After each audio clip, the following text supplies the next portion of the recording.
There are quiet giants that have protected the West Coast for centuries.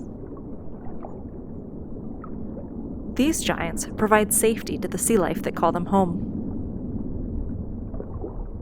They bring divers from around the world to explore their depths. But these giant kelp forests are disappearing.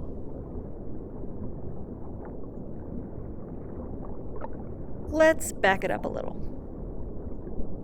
All species of sea stars experienced massive declines along the West Coast, 2013 to 2015, which continued up the coast through 2018 and is still persisting today.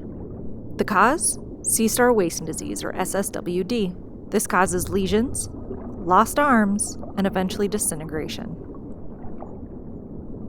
While many species have slowly started to make a comeback, sunflower sea stars are nearly absent. Their absence is deeply felt by the ecosystem, and here's how. While many sea star species eat things like mussels or snails, only sunflower sea stars eat sea urchins. This makes them a top predator, and because they're now endangered, their loss leads to more urchins coming out of hiding that then overgraze on kelp.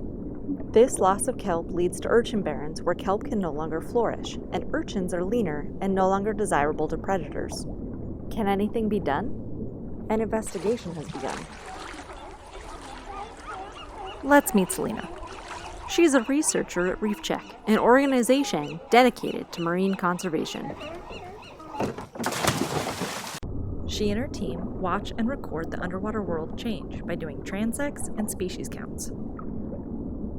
Other local groups are focusing on the source of SSWD. Reef Check, along with other organizations, are trying to determine how to bring back these quiet giants. One method they are testing, in conjunction with commercial urchin fishers, researchers, volunteers, and the Department of Fish and Wildlife, is removing different numbers of urchins at 3 separate study sites to see if kelp is able to regrow. Over time, they hope to find the best way to change urchin barrens back to healthy kelp forests.